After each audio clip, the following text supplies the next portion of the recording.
नमस्कार मित्रांनो. देशाच्या राजकारणात पुन्हा एकदा मोठी घडामोड समोर आली आहे. पश्चिम बंगालमधील 3 बंडखोर खासदारांनी भाजपाच्या नेतृत्वाखालील एनडीए आघाडीचा मध्ये भाग घेण्यास स्पष्टपणे नकार दिल्याची माहिती समोर आली आहे. या निर्णयामुळे दिल्लीपासून पश्चिम बंगालपर्यंतच्या राजकीय वर्तुळात मोठी चर्चा सुरू झालेली आहे.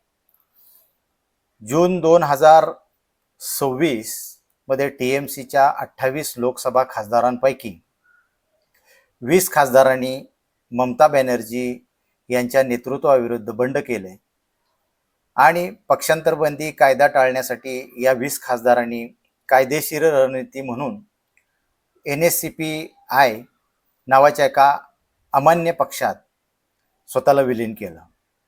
सुरुवातीला या बंडखोर गटानं एनडीए सरकारला पाठिंबा दर्शवला होता, परंतु या 3 प्रमुख व्यक्तींच्या माघारीनं मोदी सरकार आणि एनडीएला पाठिंबा देण्यास नकार दिला. प्रसार माध्यमातील वृत्तानुसार तृणमूल काँग्रेसमधून वेगळे झालेल्या गटातील युसुफ पठाण, अबू ताहेर खान आणि खलीलुर रहमान या 3 खासदारांनी एनडीए पासून अंतर राखण्याचा निर्णय घेतलेला आहे. विशेष म्हणजे हे तिन्ही खासदार मुस्लिम बहुसंख्य मतदारसंघाचे प्रतिनिधित्व करतात. दिल्लीत पंतप्रधान नरेंद्र मोदी, गृहमंत्री अमित शहा आणि संरक्षण मंत्री राजनाथ सिंह यांच्या उपस्थितीत झालेल्या एनडीएच्या महत्त्वाच्या बैठकीत हे तिन्ही खासदार अनुपस्थित होते. यापूर्वी झालेल्या आघाडीच्या बैठकीलाही त्यांनी हजेरी लावलेली नव्हती. त्यामुळे त्यांच्या भूमिकेबाबत अनेक प्रश्न उपस्थित होत आहेत.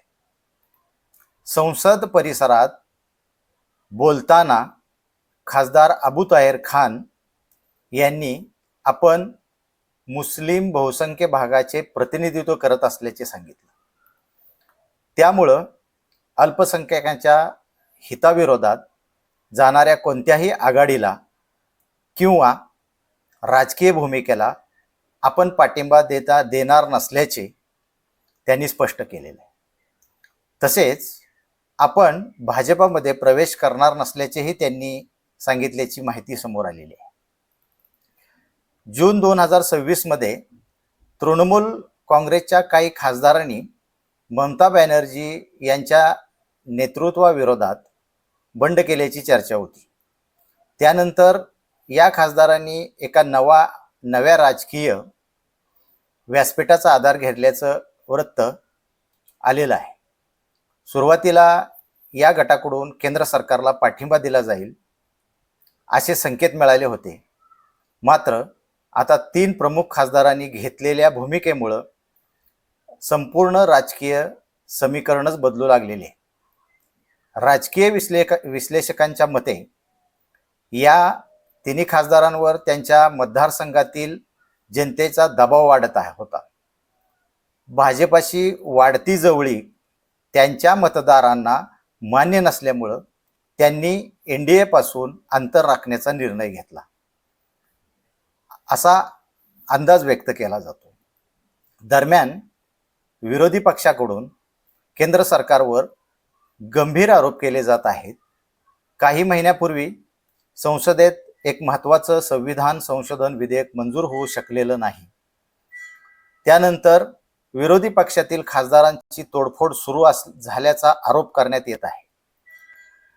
विविध पक्षातील खासदारांच्या बदलत्या राजकीय भूमिका आणि आघाड्यांमुळे हा आरोप अधिक चर्चेत आलेला आहे. मात्र या घडामोडींमध्ये एक गोष्ट स्पष्ट दिसत आहे. 3 मुस्लिम खासदारांनी एनडीए पासून दूर राहण्याचा निर्णय घेतल्यानं केंद्र सरकारच्या राजकीय रणनीतीला धक्का बसण्याची चर्चा रंगलेली आहे. आगामी काळात हे खासदार स्वतंत्र भूमिका घेणार की पुन्हा तृणमूल काँग्रेसमध्ये परतणार याकडे संपूर्ण देशाचं लक्ष लागलेलं आहे. मित्रांनो, तुम्हाला याबद्दल काय वाटतंय? या 3 खासदारांच्या निर्णयाचा राष्ट्रीय राजकारणावर परिणाम होईल का? तुमचं मत कमेंटमध्ये नक्की लिहा. व्हिडिओ आवडला असेल तर लाईक करा, शेअर करा आणि सातारा स्टोरीला या चॅनलला सबस्क्राईब करायला विसरू नका. धन्यवाद.